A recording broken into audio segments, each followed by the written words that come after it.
வானதி பாண்டிய பத்தி கம்ப்ளைண்ட் பண்ற எல்லா விஷயத்தையுமே கேட்டுட்டு இருந்த சோழனும் கொஞ்ச நேரத்திலேயே தன்னோட பொறுமையை இழந்து அவங்கள மறுபடியுமே தன்னோட கடைக்கே கூட்டிட்டு வந்துடுறாங்க. ஆனா அப்ப கூட வானதி இன்னுமே பாண்டி மேல நிறையவே தப்பு இருக்குன்னு சொல்ல வர. இதை கேட்டுட்டு சோழனும் பாண்டிக்கிட்ட, டேய் எனக்கு இப்ப புரியுதுடா, எதுக்காக நீ நிச்சயத்தப்போ இப்போதைக்கு இது வேண்டான்னு சொன்னேன்னு. ஏன்னா எனக்கு நல்லா புரிஞ்சிருச்சு, இவ கூட இருக்கிறது ரொம்பவே கஷ்டம், செம்ம டார்ச்சர். பேசாம நீ அப்படியே இவளை கலட்டி விட்டுரு, அதுதான் உனக்கு நல்லதுன்னு சொல்ல. இதை கேட்டுட்டு வானதியும், ஓ அப்பனா நீ சேரானாக்கு கல்யாணம் ஆகணுன்றதுக்காக தான் நம்ம கல்யாணம் இப்ப வேண்டான்னு சொன்னது எல்லாமே பொய் தானேன்னு சொல்லிட்டு மறுபடியுமே பழையபடி அந்த விஷயத்துல சண்டை போட்டுட்டு கோச்சுக்கிட்டு அங்கேருந்து போகிறாங்க. பாண்டியும், ஏன்டா, ஏன் இருக்கிற பிரச்சனையில நீ ஏன் மறுபடியுமே இன்னொரு பிரச்சனையை தூண்டி விட்டுக்கிட்டு இருக்க? இங்க பாரு, நான் நிஜமா தான் சொல்றேன், பேசாம இவளை அப்படியே விட்டுரு. இவ கூட நான் கொஞ்ச நேரம் இருந்ததுக்கே என் மண்டெல்லாம் சூடாயிடுச்சு.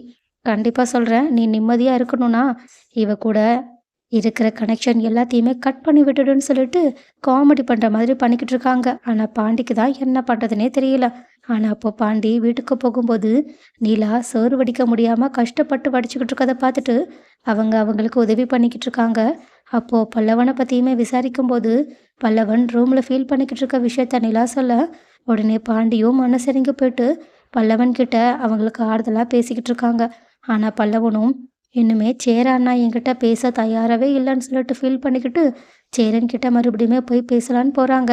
ஆனால் சேரன் இன்னுமே பல்லவன் மேலே கோபத்தில் இருக்கிறதுனால அவங்க பல்லவனை கண்டுக்காம போகிறாங்க. இதை பார்த்துட்டு மொத்த குடும்பமும் கொஞ்சம் சுகமாக தான் இருக்குது. அதே நேரத்தில் வீட்டை அடமானம் வைக்கலான்னு சொல்லிட்டு பேங்க்கில் போய் கேட்டாலும் பேங்க்கில் நிறைய டாக்குமெண்ட்ஸும் அதே நேரத்தில் வீட்டு பத்திரமும் அவங்களோட பேரில் இருக்கணும், உயில் மட்டும் இருந்தால் போதாதுன்னு சொல்லிட்டு நிறைய ப்ராசஸை பண்ணணும்னு சொல்லிட்டு அனுப்பி விட்டுட்டாங்க. அதனால் இப்போதைக்கு அந்த 5 லட்ச ரூபாய் நமக்கு கிடைக்கிறது ரொம்பவே கஷ்டம். பேசாமல் வெளியே எங்கேயாவது முயற்சி பண்ணி பார்க்கலாமான்னு சொல்லிட்டு எல்லாருமே ட்ரை பண்ணுறோன்னு சொல்லிக்கிட்டு இருக்கேன். ஆனால் நிலாவும், வேண்டாம் வேண்டாம், நான் ஏதாவது ஒரு வேலை இருந்தால் அதை செஞ்சுப்பேன், இப்போதைக்கு எனக்காக நீங்கள் யாரும் கஷ்டப்பட வேண்டாம்னு சொல்கிறாங்க.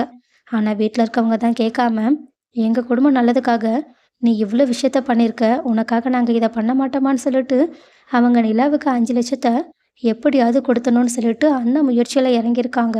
ஸோ கைஸ், சோழன் சொன்ன மாதிரியே பாண்டி வானதி இல்லாமல் இருந்தாதான் கொஞ்சம் நிம்மதியாக இருப்பாங்க. அண்ட் ஆல்சோ பல்லவன் பண்ணது என்னதான் ரொம்ப பெரிய தப்பாகவே இருந்தாலும் சேரனும் கூடிய சீக்கிரம் பல்லவனை மன்னிச்சு ஏற்றுக்கிட்டா நல்லா இருக்கும்னு யாரெல்லாம் நினைக்கிறீங்க?